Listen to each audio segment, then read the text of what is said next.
tó dẹrú. Ọmọ aláṣọ tó ń wá kìsà. Ọmọ ẹlẹ́ran tó ń jẹ́gun. Kí la ó ti ṣe yìí sí o Yorùbá ẹ fúnra. Ọmọ ọba tó dẹrú. Ọmọ aláṣọ tó wá kìsà. Ọmọ ẹlẹ́ran tó jẹ́gun. Kí la ó ti ṣe yìí sí o Yorùbá ẹ fúnra. Yorùbá orílẹ̀-èdè tá a gbé bí mi o, ilẹ̀ tó ṣàn fún wàrà àti oyin. Iwájú ló yẹ kó pa ẹ̀bì tí ire sí o, ṣùgbọ́n lẹ́yìn la ń jẹ lọ Yorùbá. Ọba tó dẹrú. Ọmọ aláṣọ tó wá kìsà. Ọmọ ẹlẹ́ran tó jẹ́gun. Kí la ó ti ṣe yìí sí o Yorùbá ẹ fúnra. Ọmọ ọba tó dẹrú. Ọmọ aláṣọ tó wá kìsà. Ọmọ ẹlẹ́ran tó jẹ́gun. Kí la ó ti ṣe yìí sí o Yorùbá ẹ fúnra. Ọ̀sán òfúnra ó já síná, àgbọ̀n òfúnra kò lóyìn, ọ̀bọ òfúnra kò dènìyàn. Yorùbá ìfúnra màlógún àgbà o.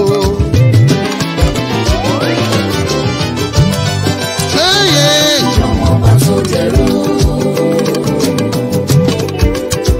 Ọmọ aláṣọ tó wá kìsà. Ọmọ ẹlẹ́ran tó jẹ́gun.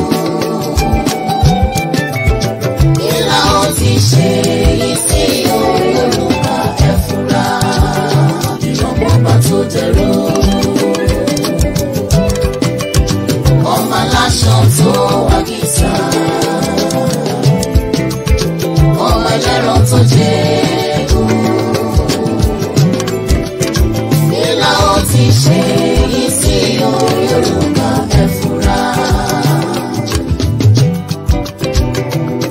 Ẹ̀bẹ̀ mo bẹ̀ yín ẹ̀yin àgbààgbà o.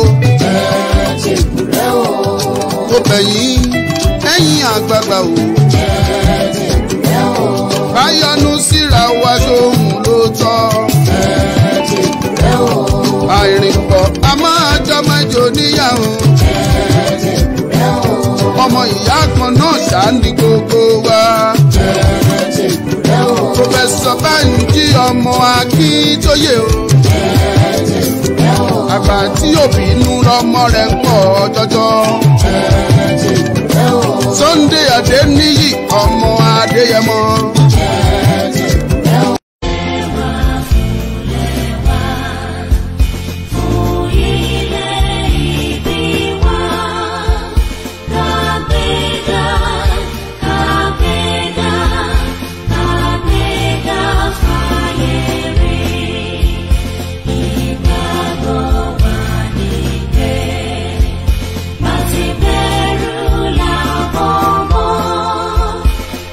She's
ẹ ṣé mo kí yín lọ́mọdé lágbà lọ́kùnrin lóbìnrin lọ́mọdé lágbà lónílé lálejò gbogbo yín ni mo kí gbogbo ẹ̀yin lólùfẹ́ Ọmọlúkà Great TV mo kí yín mo tún ti dé gẹ́gẹ́ bí mo ṣe ń dé o wọ́n ní dídí ti wí adé mo pọ̀ mo kìdí ń pè ayé mi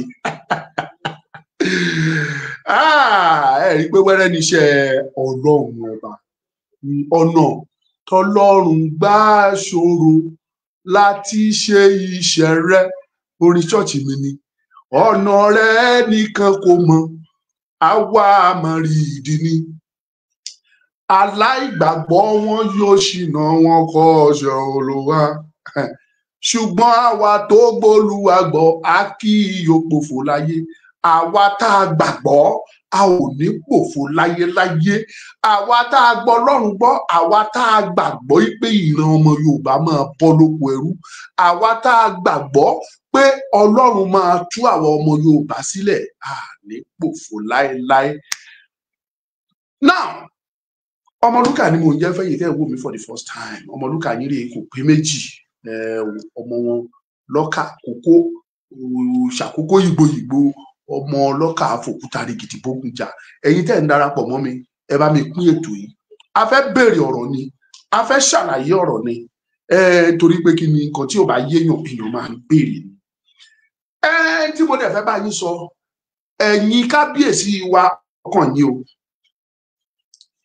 ẹ̀yin àgbààgbà nílẹ̀ Yorùbá ọ̀rọ̀ kàn yín o ẹ̀yin celebrity wa ọ̀rọ̀ kàn yín o àtẹ̀yin aláìmọ̀kan ọ̀rọ̀ kàn yín ẹ súnmọ́ bí ẹ jẹ́ ká jọ bára wa sọ̀rọ̀ ká béèrè ìbéèrè lọ́wọ́ ara wa. ní ọdún 2019 a ti ń gbọ́ fírífírí wípé Bọ́lá Ahmed Tinubu ń dìde pé òun fẹ́ ṣe president Nàìjíríà 2019 nígbà tí Buhari tó dìde tó lóun fẹ́ ṣe ẹlẹ́ẹ̀kejì àwọn kan ló máa contest against Buhari àwọn kan ní kò ní contest but kò contest ní 2019 immediately tí Buhari wọlé láti gbọ́ information láti mọ̀ pé Tinubu fẹ́ ṣe president nígbà tí yẹn dẹ̀ bẹ̀rẹ̀ sí ní lọ tó ń lọ àwa kan tí Ọlọ́run pè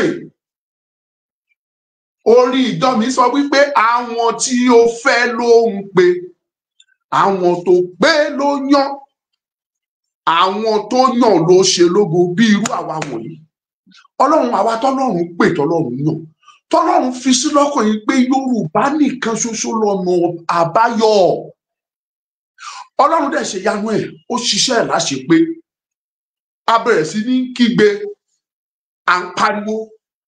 à ń pariwo sọ́tún à ń pariwo sósì pé ẹ wá ẹ̀yin ènìyàn wọ̀nyí ọ̀nà àbáyọ kan ṣoṣo ni pé kí Yorùbá dá dúró ìdí tí gbogbo yín ṣe ń ké tẹ́ ẹ ṣe ń sunkún ni pé nǹkan ò tọ́ nínú Nàìjíríà tẹ́ ẹ wà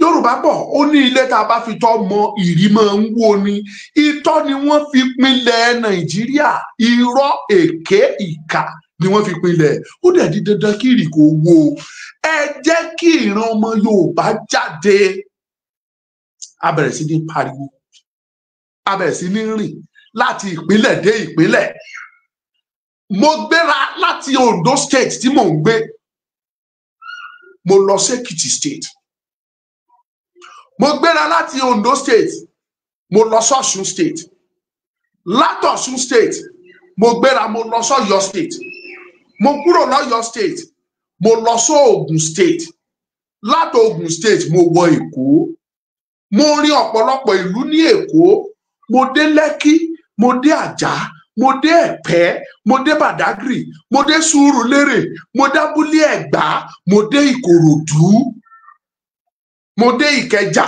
níbi tí mo ti lọ bá ọ̀pọ̀lọpọ̀ àwọn ọmọ Yorùbá ṣe ìpàdé tí mo ti sọ fún wọn pé ọ̀nà rèé o this is the only way.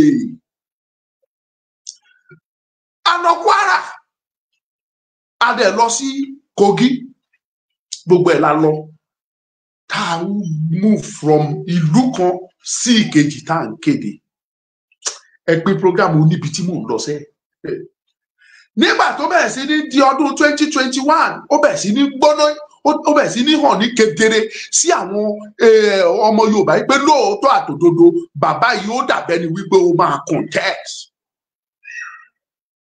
Ìgbà tó máa di 2022 bàbá kúkú fọ́gbá ẹ̀ ó ṣí ní kedere ó sọ fún gbogbo àgbáyé pé òun ní kinní yìí kàn ẹgbẹ́ wa.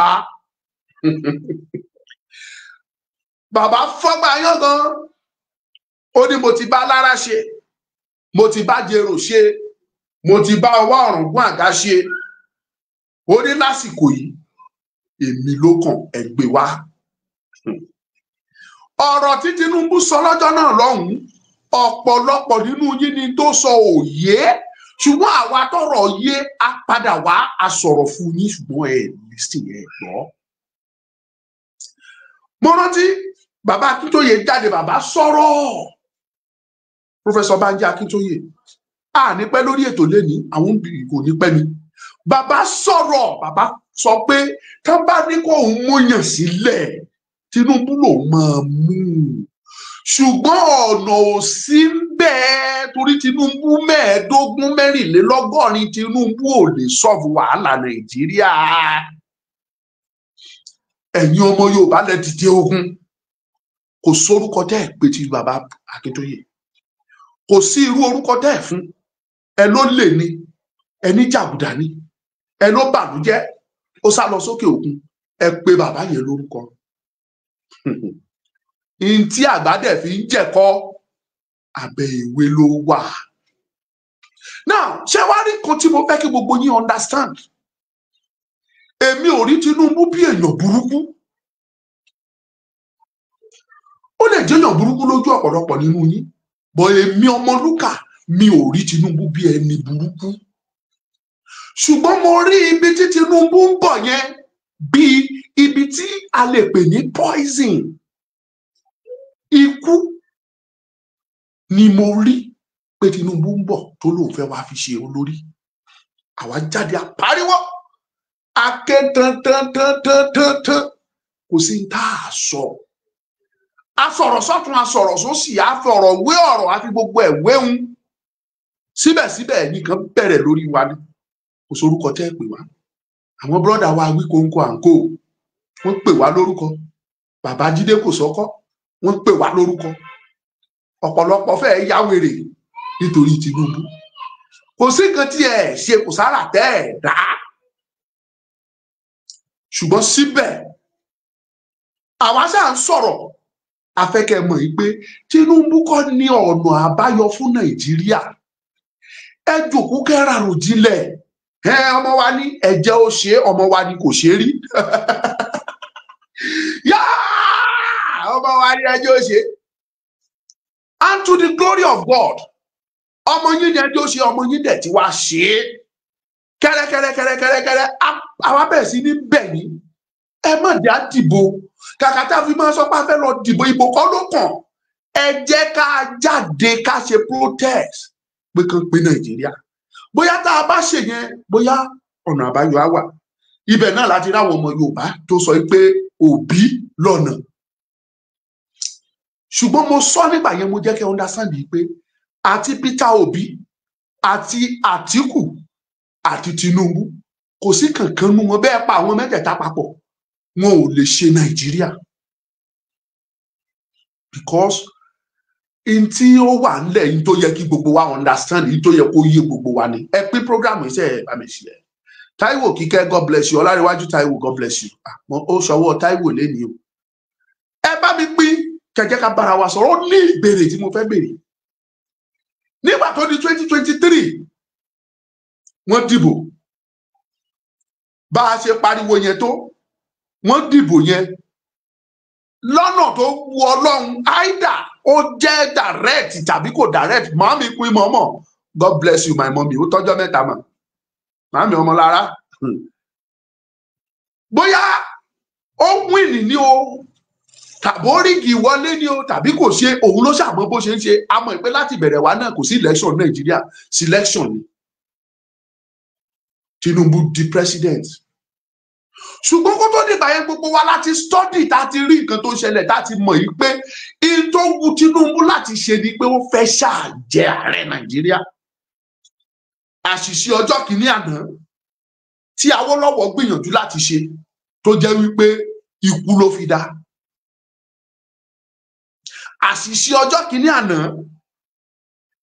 tí MKO Abíọ́lá tó kùnà láti ṣe tó jẹ́ pé at the end of the day ikú ló fi dá. Tinubu lòun strong dáadáa, olórí òun wà mẹ́ òní kò sí ní anybody fẹ́ ṣe. I must be named as the president of Nigeria. Mo gbọ́dọ̀ jẹ́ ààrẹ Nàìjíríà yìí, gbogbo àgbáyé gbọ́dọ̀ rí pé èmi ni president. Ó gbọ́dọ̀ wà ní orúkọ mi pé mo jẹ́ ààrẹ Nàìjíríà yìí. And to the glory of God, he is the president of the Federal Republic of Nigeria as of today. Bó ni mo wá lọ gangan, ẹ̀yin tẹ́ ẹ̀ wò mí. Bó ni mo ń lọ gangan. Láti ìgbà tí gbogbo yín ti pariwo ń gbà yẹn, ọmọ wa ni ẹjọ́ ṣe, tá bá ti ṣe kò ní sí wàhálà mọ́. Mo rántí fídíò bàbá Jídé kò sọ kankan tí mo wò. Ó sọ wípé nígbà tí àwọn Adémọ́lá, that is Omíyalé, nígbà tí wọ́n ń sọ ọ̀rọ̀ yìí pé àwọn gbé aṣọ Yorùbá nation kọ́ ni o, pé ó ṣeé ṣe káwọn padà lọ gbé o. Jídé kò sọkọ sọ̀rọ̀ lọ́jọ́ náà lọ́hùn, ó ní rárá, aṣọ tẹ́ ẹ gbé kọ́ yẹn nílùú ẹ̀gbọ́n tí Tinubu bá ti wọlé. Ìdí ni wípé Tinubu máa dára, Tinubu máa ṣe gudugudu méje, ó máa ṣe yàyà mẹ́fà. Ebi ò ní pa wá mọ́, ìyà ò ní jẹ wá mọ́, òṣì ò ní ta wá mọ́. Inú yín dùn, àtọmọdé àtàgbà àtọkùnrin àtobìnrin, à ń tọ́, à ń jó, à ń yọ̀. Tinubu ti wọlé, ó ti lé lọ́dún kan, ó múra láti pé ọdún méjì, ó ń súnmọ́ ọdún méjì. Báwo wá ní gbogbo yín pátápátá tẹ́ ń wò mí, báwo wá ní ìjọba yẹn láti gbà yẹn? Ẹ tí ì mọ nǹkan kan. Orin Wàsíù Àyìndé, ẹ tí ì rí nǹkan kan, ẹ tí ì rí nǹkan kan, ẹ tí ì rí nǹkan kan, ẹ tí ì rí nǹkan kan. Ẹ rí mà bójú yá, rí mà bójú yá bọ́. Ojú yín á bọ́, ẹlòmíì á súnmọ́ ẹkún kò ní rí omi lójúmọ́ torí gbogbo omi ara ẹ̀ á gbẹ.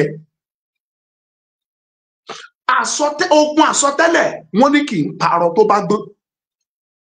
Àwa sọ fún yín, ẹ wá gbọ́ o, ṣé àwọn pọ́lísì kan wà tí Tinubu tún gbé wá tó tún fi ìyà, òríjínà ìyà tó tún wá fi jẹ gbogbo yín sí, ṣùgbọ́n kì í tún ṣòun. Bó ṣe máa wó lọ nìyẹn, ẹ má jẹ́ kí n parọ́ fún yín. A ti sọ fún yín nílẹ̀ gbọ́. Mo tún guarantee yín lénìí, today is 18th day of October 2024. Bóní tí ṣe máa ń pè. Mo guarantee yín, ẹ jẹ́ kí Tinubu ṣe léyìí tó fẹ́ ṣe. Tí ẹ bá ti ní gbàdúrà fún Tinubu, tí Tinubu bá lọ, kẹ́ ẹ tún bẹ̀rẹ̀ sí ní ṣépè fẹ́ni tó wà ń bẹ̀, ẹ pè mí lọ máa lè nígbà ìgbà, ẹ gbà gbèjé, tẹ bá rí mi ẹ sọ pé máa lè ní. Jẹ́ kí ẹlòmíì wọlé kí Tinubu parí ìjọba ẹ̀ kó lọ. Ẹni míì tó wọlé yẹn tẹ́ ẹ bá ti ní sọ pé kò dẹ̀ rí bí eléyìí nígbà Tinubu o, tẹ́ ẹ bá ti ní sọ pé ẹ sọ pé kì í ṣe bàbá tó bí mi ló bí mi. Ogun àsọtẹ́lẹ̀ kì í parọ́ tó fẹ́ gbọ́n. Àrọ̀ tó bá gbọ́n rádà, ẹ má jẹ́ sí Yorùbá yẹn sọ. A sọ fún yín lọ́jọ́ kìíní àná ẹlẹ́ẹ̀gbọ́. Ṣùgbọ́n a dúpẹ́ lọ́wọ́ Ọlọ́run. Ọmọ wa ni ẹjọ́ ó ṣe, ọmọ wa ti ṣe o. Ọ̀pọ̀lọpọ̀ ló jẹ́ pé a jọ wà nínú ìrìn àjò pé kí Yorùbá nation dá dúró ni. Àwọn bíi brother mi ní UK, Rahim Tijani, TJ Rahim ní UK. A jọ wà nínú ìjàngbara yìí ni, alátìlẹyìn wa ni. Àwọn bíi Frank Bello, a jọ wà nínú ìjà yìí ni. Àwọn bíi ẹgbẹ́ kan nísàlẹ̀ ń bí, a jọ wà nínú ìjàngbara òun ni. Ṣùgbọ́n nígbà tó dé level kan, gbogbo wọn yí padà bìrí. Wọ́n ní Tinubu làwọn gbọ́dọ̀ support, wọ́n nítorí ọmọ wọn ni. Àwọn bíi Adéyínká grandson brother mi, ọmọ ọlọ́kà fòkúta rí gidigbo gbìyà wàá bọ́ nínú ẹ̀. brọ́dà mi gbé Tinubu òrù bí eléyìí pẹ̀lú òṣùká lárabàdẹ̀dẹ̀ táwọn àfáà máa ń dè sórí òrù Tinubu báyìí ni. Tinubu must be the president of Nigeria. tó bá ti di president ó máa ṣe báyìí ó máa ṣe báyìí ó máa ṣe báyìí. ẹ ti rí nǹkankan ẹ ti rí nǹkankan ojú ni á bọ́. ibo ni mo ń lọ ní pé Tinubu ti jẹ president, is now the president of Nigeria. tá a bá ní ká sọ pé tí ì pẹ́ mo wá fẹ́ jẹ́ kí understand pé àfi tẹ́ ẹ bá parọ́ kò wá sí tí Tinubu sì lè padà ṣe fún yín láàrin ọdún méjì tó kù tó fẹ́ lò àbọ̀dún méjì àbọ̀ tó kù tó fẹ́ lò. kò sí tó fẹ́ ṣe fún yín tó lè kọ́fà ìyà tẹ́ ẹ ti jẹ láàrin ọdún kan tàbọ̀ tí Tinubu ti lò. tí n bá parọ́ ẹ kọjá de pé rọ́mọ pa. kò sí àrà tí Tinubu lè dá mọ́ tó máa kọ́fà ó máa jẹ́ kẹ́ ẹ gbàgbé ìyà tẹ́ ẹ jẹ láàrin ọdún kan àtàbọ̀ tó lò yẹn kò possible ṣá. gbogbo yín lẹ mọ̀ inú ń sọ̀rọ̀ pé wọ́n ní kì í ṣàròsọ. nǹkan kan ṣoṣo ló lè mú kí ẹ gbàgbé ìyà tí jẹ lọ iye Tinubu. ṣé kí n sọ kan náà fún yín tí Tinubu bá parí ìjọba ẹ̀ tó lọ táàrẹ tuntun bá wọlé ìyẹn ló lè mú yín gbàgbé pé Tinubu fìyà jẹ yín. ìyà tẹ́ni tó dé fi jẹ yín lọ.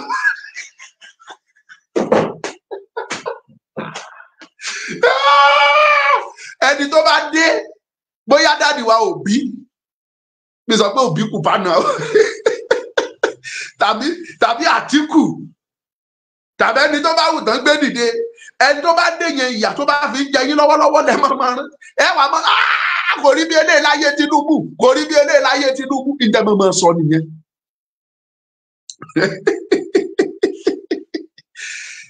ìkàrí adé ẹ̀rì mọ́rẹ́ ọ̀rọ̀ wà láìtàlá ìṣọmọbí láì ẹ̀rì mọ́rẹ́ ọ̀rọ̀ aṣọ fún yín ṣẹ́rẹ́ mi I am a prophet of God. wòlíì Ọlọ́run ni mí. And aside of being a prophet of God, I am a person who love to see future. Mo máa like máa foresee. Àwa máa jókòó, a máa gbèrò, à wo sọ́tún, pé program yìí dey plenty. God bless you, bá mi pín. À wo sósì, à wo sọ́tún sósì, à sọ bó ṣe máa lọ fún yín. I told you kó tó di pé wọ́n ṣe sọ ẹ̀rìn Tinubu mo ní bí nǹkan ṣe máa rí rèé. Ẹ lọ kọ́ ní ayé Ọbásanjọ́ àpò rẹ̀ sì 3,000 naira ni. ìgbà tí Ọbásanjọ́ fẹ́ kúrò àpò rẹ̀ sì di 7,000 naira. mò ń rà á àpọ́n ni mí nígbà wọ́n yẹn. That was 2007. I am still single. Mò ń ro oúnjẹ sínú ilé. 7,000 naira is a bag of rice. Tí n bá fẹ́ ra àlàjì báàgì nígbà yẹn, màá rà ní 3,500 àbí 3,750. Mo rántí dáadáa torí mo rántí ìyá tí mo máa ń ro oúnjẹ lọ́wọ́ ẹ̀ mo mọ̀. Nígbà tó di 2014, 13-14, àpò rice ti di 14,000 naira. Ayé Jonathan. Nígbà tí Jonathan máa fi lọ ó fi ráìsì sílẹ̀ sí 20 something, I think 22 or 24. Nígbà tí Buhari tó wọlé ráìsì di 48,000 naira. Kí Buhari tó lọ ó di 48,000. Tinubu ń bọ̀ mo sọ lọ́jọ́ náà lọ́hùn tẹ́ bá rántí ẹ̀yin tẹ́ ń fọ́lò mi ẹ̀ pé program yìí ló dé gan-an. Ẹ ṣí ẹ kiri ìlà ló ṣe ẹ̀yin tẹ́ ń wò mí ní Facebook kí ló ṣẹlẹ̀ ẹ wà lè rí mi. Nígbà tó di ayé Tinubu a bag of rice ó fò fèrè ó di 60, from 60 70, from 70 80, from 80 90, from 90 100 plus a bag of rice. 100,000 naira. Ó tún lé ní wọ́n ta àpò rẹ̀ sí. And ẹ tún kọ̀rọ̀ mi lẹ́ o kó tó di December, October lẹ́wà kó di December, mo lè fọwọ́ ẹ̀gbáyà fún yín pé ẹ máa rà ní 120 sí 150 tí ò bá wọ 150 díẹ̀ lápò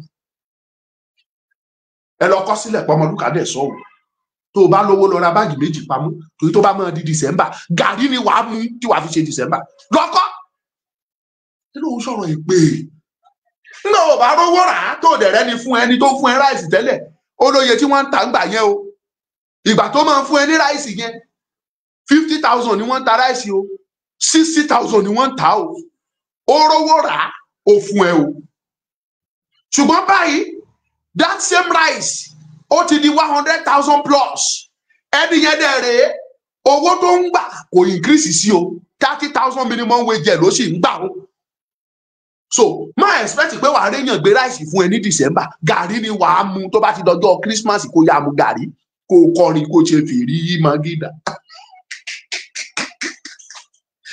kí wọn náà kọ jíngúbẹ́ kẹ́ pa òkú èkó jẹ kẹ́ tẹ bà tàbí kó wá gàrí ẹlòmíì tówó bá yọ rọra tẹ bà kó mu gàrí ẹ jẹ́jẹ́ mò ń sọ ní ogun àsọtẹ́lẹ̀ tó bá rówó sí kó lọ máa ra díẹ̀díẹ̀ bójá bọ kan bọ méjì kó ra pamọ́ tó bá mọ̀ kó fẹ́ jẹ rice in December because my guarantee ẹ today is 18th of October by December wàhálà tí bá ti ń sọ̀rọ̀ àwọn kan dé wá ní bàbá yẹn ó máa ń ṣàpè àmọ́ ilé òun sọ̀rọ̀ èpè ìtọ́ máa ṣẹlẹ̀ làwa sọ fún yín reality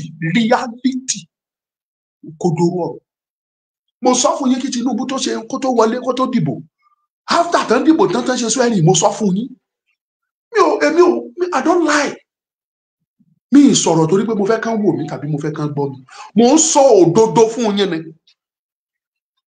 now mo ń sọ eléyìí kí gbogbo yín bá lè mọ̀ in tó sì ń bọ̀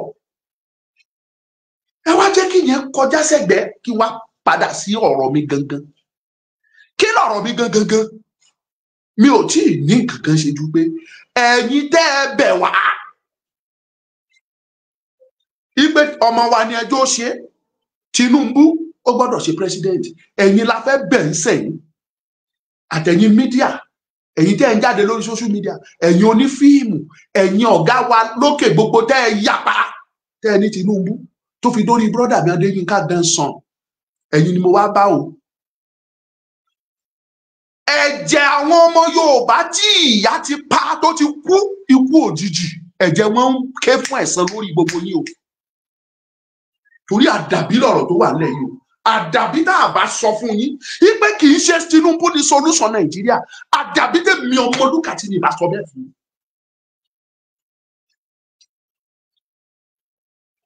àdàbí tèmi Ọmọlúkà ò bá sọ fún yín sẹ́ẹ̀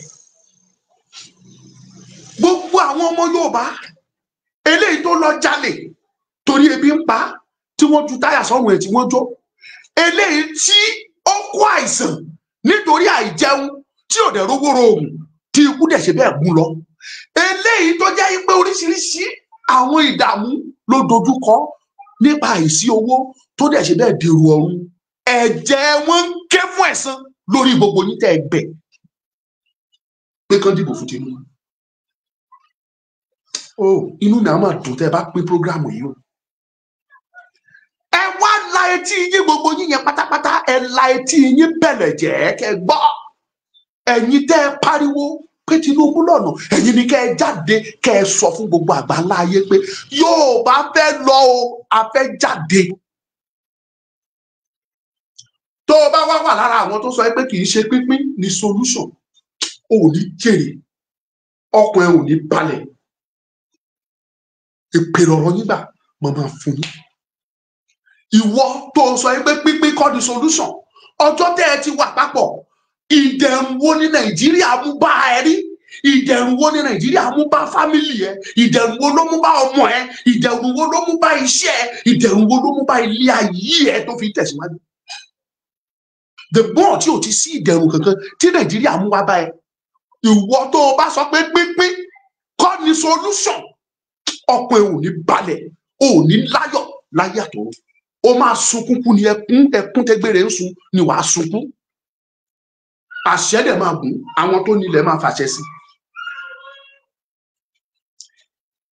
ẹ jẹ́ kí àwọn ènìyàn mi kí ó lọ. Togetherness is not by forceness. A ti ẹ̀ ti gbìyànjú àti wà papọ̀ àti jọ ṣe for years, for more than 100 years. So kí ni iṣẹ́ wa? Kí ni iṣẹ́ tá a sì ń ṣe nínú Nàìjíríà? Gbogbo yín tí ẹ kóra jọ tẹ́ ẹ tako òmìnira ọmọ Yorùbá, tẹ́ ẹ tako Yorùbá nation, gbogbo yín yẹn là ń sọ fún sí yín pé ẹ padà ẹ sọ fún Tinubu, ìdí Tinubu fẹ́ achieve ó ti achieve ẹ̀. Goal ẹ̀ òun ni pé he want to rule the largest black nation of the world. Orílẹ̀-èdè aláwọ̀ dúdú tó tóbi jù láyé, ó fẹ́ rule ẹ̀, and to the glory of God, ó ti achieve ẹ̀. Ìbá jẹ́ president fún ọjọ́ kan, tó bá kúrò ń bẹ̀, àwòrán ò ní kúrò ń bẹ̀ mọ́ for life. It is already in the history. Ipe former president of Nigeria, náà máa pè ní Mr. President. Mo ń sọ eléyìí fún yín, ẹni tó bá létí kó lè gbọ́. Tinubu, you have achieved your goals. You want to rule Nigeria, the largest black nation, which you have achieved. Jẹ́ kí Yorùbá, jẹ́ kí wọn kí ó lọ. Let my people go. Though you are not Pharaoh. O kì í ṣe Pharaoh. Ṣùgbọ́n jẹ́ káwọn èèyàn mi kó ṣe kí ni o. Ọlọ́run, àwọn alálẹ̀ ilẹ̀ Yorùbá sọ pé jẹ́ káwọn èèyàn mi kí ó lọ. Mo sọ fún yín pé mi ò pẹ́ lórí ètò lẹ́yìn, I am almost done. 40 minutes. Jẹ́ kí àwọn èèyàn mi kó ṣe kí ni kí ó lọ. Bóyá ìnira yìí tiẹ̀ máa tún dẹ̀rọ̀. Má ṣe o. Ẹ̀yin èèyàn mi, àwọn èèyàn ń jìyà, Ọlọ́run búra fún yín. You know, I keep on saying it. Ẹ̀yin tẹ́ wà ní diaspora, ẹ lè mọ tí àwa tá a wà Nàìjíríà tá à ń kojú. Tẹ́ ẹ bá mọ réètì tí àwọn èèyàn fi ń jẹ ìyà, àwa tá à ń jáde wà là ń rí. Àwa la mọ iná torment ọ̀run àpáàdìgán ò gbọ́dọ̀ nira bí eléyìí. I'm telling you this.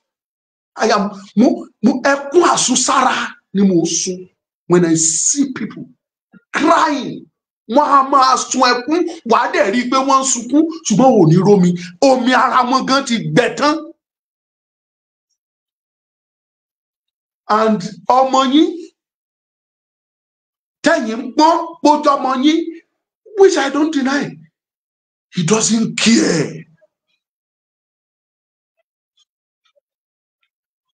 Ẹnìkan bá mi sọ̀rọ̀ láàárọ̀ yìí, ó ló dàbẹ́ ni pé wọ́n rán Tinubu láti wá pa wá tán ni nílẹ̀ Nàìjíríà. Ó ní wọ́n sọ pé kí Tinubu lọ pa wá tán. Mo tún wá suspect pé mo tún observe nǹkan kan, whereas kò dẹ̀ sígbà tí ò ní rí bẹ́ẹ̀. Ẹ lọ find out láwọn hospitals. This is information tí mo receive from genuine source. I have a lot of people as friends. I have medical doctors. I have nurses. Here in Nigeria, ìwé ni mi kàn ká. From reliable source. Ó sọ fún wa pé in the last 1 year, rate percentage tí àwọn èèyàn fi ń kú dànù nínú hospital ó increase by 27%. Tẹ́lẹ̀ kán bá kó àwọn èèyàn wá sí hospital, percentage táwọn èèyàn fi ń kú, I think it's about bóyá bí 5%. That is to tell you pé tó bá kó èèyàn 100 wá, àwọn tó ṣeé ṣe kó kú nínú wọn, wọ́n lè má ju bíi 5. Ṣùgbọ́n báyìí wọ́n sọ wípé ó ti increase by 27%. Àwọn tó kó dé hospital, àwọn tó ń kú tí ò ní solution mọ́, ẹlòmíì nípa ìjẹun, ó ti ní oríṣiríṣi disease. Don't let us deceive ourselves. Majority àwọn tó ń ṣàìsàn, àìjẹ oúnjẹ tó yẹ kán jẹ ló ń fa àìsàn. when you don't eat a very good meal, it is all clear yìí pé wàá ṣàìsàn ṣáni. Bó o bá jẹ oúnjẹ tó ní láàrín, a very delicious meal, a meal with good nutrients, tó o bá jẹ, wàá ṣàìsàn. And that is the reason tẹ́ ṣe rí ọ̀pọ̀lọpọ̀ nínú àwọn tí wọ́n lọ ṣọ́ọ̀ṣìpítù báyìí tó jẹ́ pé wọ́n kàn ń kú dànù ni. Ẹlòmíà kú sínú ilé. Jẹ́ kí àwọn èèyàn mi kí ó lọ. Bóyá ìnira yà dínkù. Ẹ jẹ́ ń dẹ́rìn pa yín. Mo ń wo Bẹ̀rẹ̀kẹ̀tẹ̀ family recently. Bẹ̀rẹ̀kẹ̀tẹ̀ family. Wọ́n gbé ọmọkùnrin kan wá, ọmọ kékeré, ọmọ 11 years. Wọ́n ní ìyá bàbá ẹ̀ tì mọ́nú ilé fún odindi ọjọ́ 4. Kò fún lóúnjẹ, kò fún ní nǹkan kan, ó tì mọ́nú ilé. Ọmọ náà wá wò sùsùsù gbà torí pé àwọn parent ò sínú ilé, ó wá jálẹ̀kùn, ó sá jáde. Ẹnìkan wá rí gbé, ó wá gbé wá sí Bẹ̀rẹ̀kẹ̀tẹ̀. Ọmọ yẹn ti rù, ó ti gbẹ, ó ti kú orí gungun nìkan bí ọmọ tó ní kó aṣọkọ̀. Nígbà tọ́mọ dé Bẹ̀rẹ̀kẹ̀tẹ̀, ó dùn mí tí mi lè sọ̀rọ̀ níbẹ̀, mi ìbá sọ ohun tó ṣẹlẹ̀ fún wọn. Wọ́n wá pe òbí ọmọ yẹn. Wọ́n ní kán wá, àti ìyá ọmọ àti bàbá ọmọ, wọ́n wá sí Bẹ̀rẹ̀kẹ̀tẹ̀. Oh God. Ẹ̀yin èèyàn, ẹ listen sí. Nígbà tí mo tó gbé kámẹ́rà sójú bàbá ọmọ àti ìyá ọmọ, mo fi ayérayé búra fún yín, wọn ò nídìí láti sọ fún yín. Kẹ́ ẹ tó mọ̀ yìí pé àwọn eléyìí ògbóǹtarìgì ìyà oúnjẹ wọn. Wàǹkí ìyà ni wọ́n ń wà mú bí gàrí. Ṣùgbọ́n àwọn èèyàn bẹ̀rẹ̀ sí ní sọ̀rọ̀ sí wọn. Wọ́n bẹ̀rẹ̀ sí ní bú ìyá, wọ́n bú bàbá, ó fi ìyà jẹ ọmọ ẹ because of religion. Ẹ̀yin lẹ́ẹ̀mọ́ tó lọ.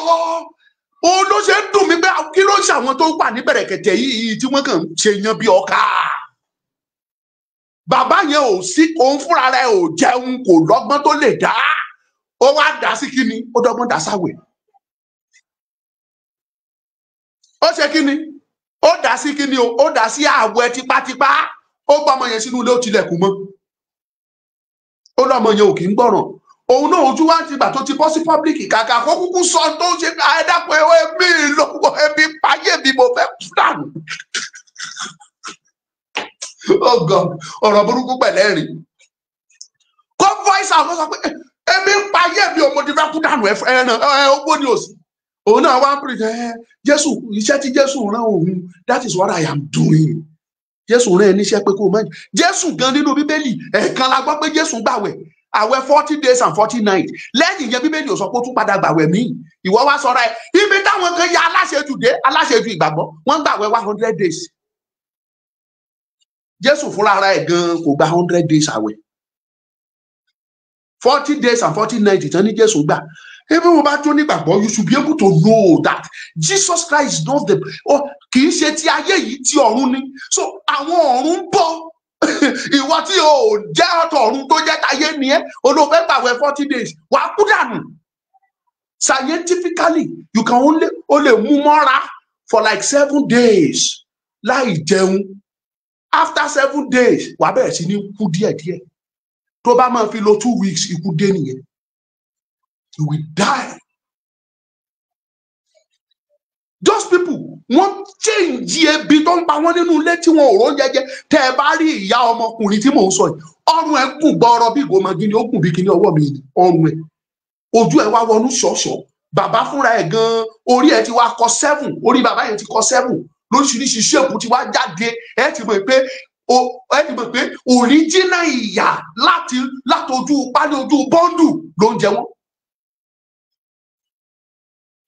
Ó ti ọmọ yẹn mọ́nú ilé. Mélòó làwọn tó ju ọmọ tí wọ́n sọnù sínú omi. Wípé kò sí bá ṣe fẹ́ bọ́ ọmọ yìí, wọ́n jù dànù sínú omi. Mélòó làwọn tó lọ mú ọmọ yẹn tán jù síbi táwọn ò ti ní get. Mélòó làwọn tó lọ tà á fáwọn tó máa fi gún ọṣẹ, àwọn olóyè burúkú tá tún fi gún ọṣẹ tó á lò. Ọmọ tí wọ́n bí simply because wọn ò ní hope, wọn ò ní ìrètí. They cannot proud of 10,000 naira in a day. kí ló ń jẹ́ 10,000 náà wọn ò lè proud of 1,000 lójúmọ́ because wọ́n bá tẹ̀ sí di 1,000 wọ́n sì lè afford àti fún ọmọ ní 100 naira kó lọ jẹ bisikíìtì. They cannot afford it. wọn ò ní hope náà ṣe ti ọmọ yẹn mọ́ bẹ́ẹ̀. Ó dùn mí mo kọ sínú kọ́mẹ̀ntì fún wọn kán ní life ni màá sọ fún wọn ẹ má bá àwọn pípọ̀ ìjà ebi ń pa wọn ìyà ń jẹ wọn. This is the situation of Nigeria. This is the situation of Yoruba land. Ṣùgbọ́n ẹ̀yin olórí burúkú aláyé rírún ẹ̀yin kan sì dúró ẹ ti sọ pé kì í ṣe pínpín lọ́nà. Mo sọ mo tuntun sọ lẹ́ẹ̀kan sí mo dúró lórí àgbélébù Kristi mo dúró lórí ìpè àwọn ẹni mímọ́ tó o bá wà lára àwọn tó sọ pé pínpín kọ́ lọ́nà tí ìyà yìí dẹ̀ ń jẹ wá continuously o ò ní rú láláyé tó o bá kọ́ ẹgbẹ̀rún ilé ó máa parẹ́ lójú ẹni kò sí tó o bá ní ó máa bàjẹ́ lójú ẹ láyé Tinubu yìí ọ̀run á dẹ̀ fàṣẹ sí. Because we have been together for 100 years. What is your achievement? Kí ni wíwà papọ̀ yín? Kí ló mú wá fún bàbá tó bí ẹ? Kí ló mú wá fún ìyá ẹ? Kí ló mú wá fún ìwọ fúnra ẹ?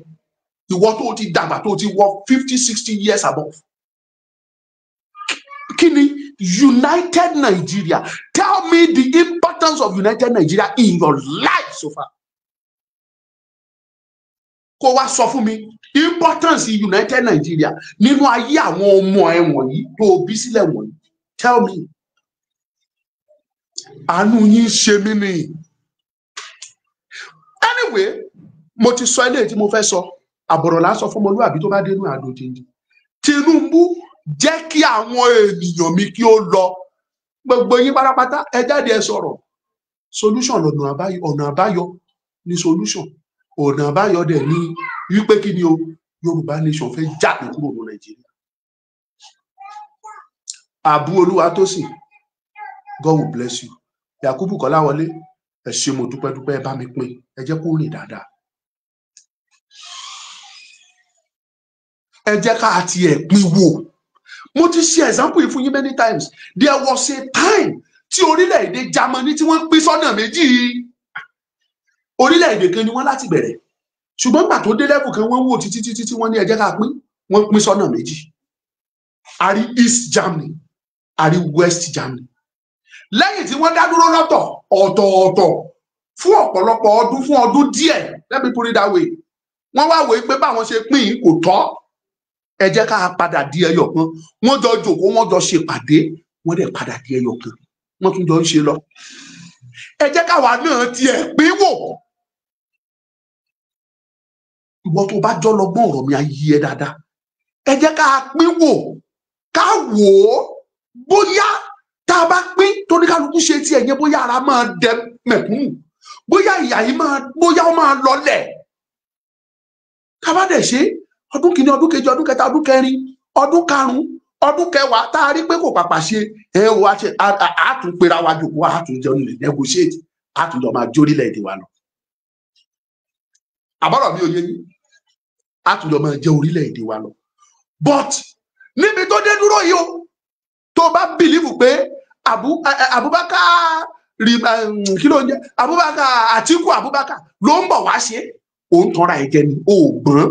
Tó bá bìlífù pé Òbí ní ọ̀nà àbáyọ òògbọ́n. Tó bá dẹ̀ bìlífù pé Tinubu máa ṣe sẹ́ ó máa ṣe ó ti kú kó tó.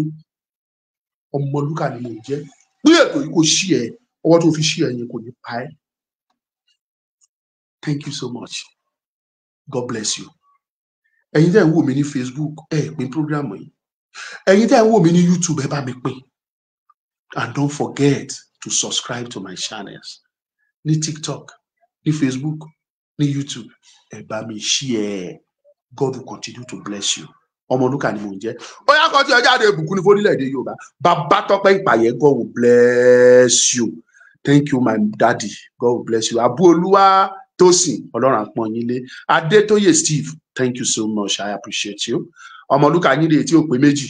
Ó yá ẹ bá mi pín ẹ bá mi pín. Ẹ̀yin tẹ́ bá fẹ́ bá mi sọ̀rọ̀. Nọ́mbà mi lẹ̀ ń wò lójú fọ́nrán yẹn 07046 092484 lẹ́ẹ̀kan sí 07046092484. That is my number. Ẹ pè mí ní WhatsApp tàbí kẹ́ mẹ́sẹ̀gì mi. Tẹ́ bá pè mí tí mi tètè gbé, ẹ ṣáà send the message. Ọmọlúkà, I want to talk to you. I will call you back definitely. That is Ọmọlúkà for you. Ẹ ṣé mo dúpẹ́, Ọmọlúkà ni mo jẹ́ kó pé méjì. Ẹ pè méjì. Ó yá kọ́ tiẹ̀ ìbùkún ní fórílẹ̀-èdè Yorùbá. Kọ́ mi tí ìrọ̀wọ́ ẹ̀ ìbùkún ní fórílẹ̀-èdè Yorùbá kọ́ kíákíákíá má jò pẹ́. Program wa rí pé kò pẹ́ mọ́. Kò sówó data. Data fẹ́ gbaṣọ ọlọ́run mi jàn mọ́. Mo ti kọrin mi lánàá. Ẹ ṣe data fún wa. Thank you so much. Ó yá mi tí ìrọ̀wọ́ ẹ̀ kó kọ́ ìbùkún ní fórílẹ̀-èdè Yorùbá kọ́ tiẹ̀.